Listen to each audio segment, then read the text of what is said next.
suggesting that Dr. Rahula puts all the questions that he has noted down so that in the course of the discussion we can cover most of the ground. Right. And I've also got one or two things to say. I would like also to put it so that the discussion can center around the questions. Yes. Why not put your question first? Yes. My question is, in Mahayana philosophy,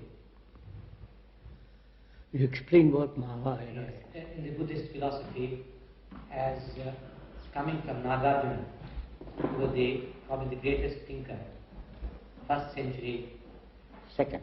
second century. He talked a great deal about shunyata, Yes. void, Yeah. and this has a very close association with insight. Yes.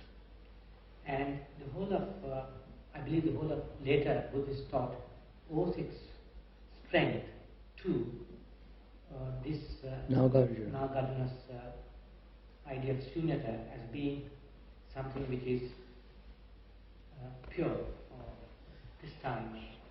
And there is no insight without shunyata. I'll put it that way. Yeah.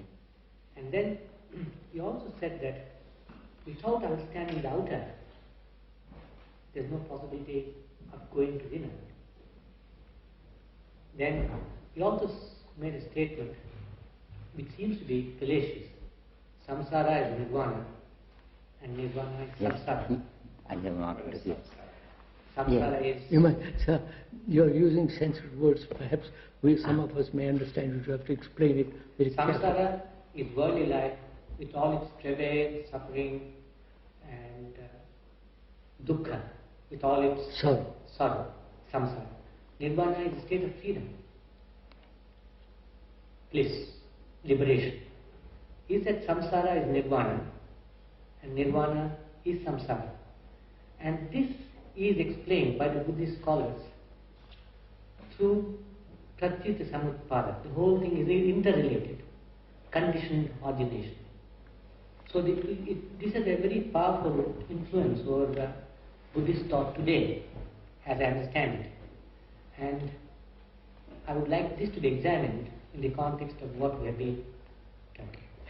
What is the... I haven't understood the statement. The first thing is Yes. the importance of Shunyata. shunyata. Yes, I will explain. Because what do you mean by that word sunyata? Yes. May I explain it? From the Buddhist point of view, I will explain. That is what... you see, shunyata is literally, it means voidness.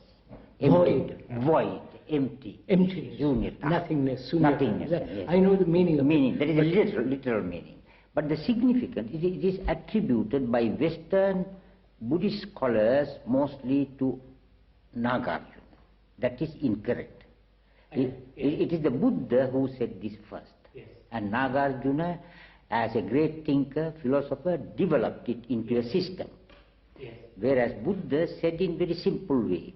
Yes. And Ananda, who was Buddha's nearest associate, companion, disciple, asked one day, "Sir, it is said the world is sunya. World is sunya, empty. What does it mean? To what extent it is sunya, empty?" He said, "Ananda, it is without self." He used the word atta, atman. It is without self and anything pertaining to self. Therefore it is sunya. It is very clearly explained. In many other places he told a man, "See the world as sunya and you are liberated." And these are the original statements. Nagarjuna took these ideas and developed by his Madhyamika Karika based on Pratit Samutpada, that is dependent origination, Yes. or I would rather call it the conditioned genesis. Yes. And on that philosophy, that is, everything is interdependent, relative, nothing is absolute, everything is cause and effect. And cause cannot be separated from the result. Effect cannot be separated. It is a continuity. And that is time also. Yes. And on this philosophy, Nagarjuna developed very highly as a system this teaching of sunyata, as void, empty. And that is exactly what Krishnaji says also. There is no self, and you see it, and every problem is solved. There is no complication, there is no problem. That is how I see it in relation to his explanation. Then the second thing you said, what was the second question? The Sunyata. relationship Between of the outer and the egg, yes. and the inner. That is exactly what Krishnaji and Dr. Bohm discussed as actuality and truth, or reality and truth, and it is published in that new book. And that is Sangriti Satya and Paramartha Satya. This is also accepted Buddhist philosophical position. Sangriti Satya is conventional truth. That is what we do, talk and eat and all these things. It's Sangriti Satya within duality, within relativity, that one. That you can't say this is false, this table.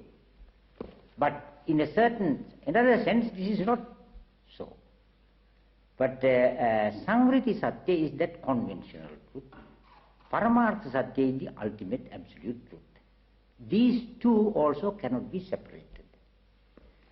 Yes, but Nagarjuna clearly says in one place in Madhyamika Karika, one who cannot see and does not see the conventional truth is incapable of arriving at the ultimate truth. He says. The third position you took, the question you raised was, I think, nirvana and samsara. That is also Nagarjuna says in the Madhyamika Karika. He says, clearly I remember the verse even by heart, he says that nirvana has no difference whatsoever from samsara, and samsara has no difference whatsoever from nirvana. To clarify the word samsara, in the strict definition, samsara means the continuity of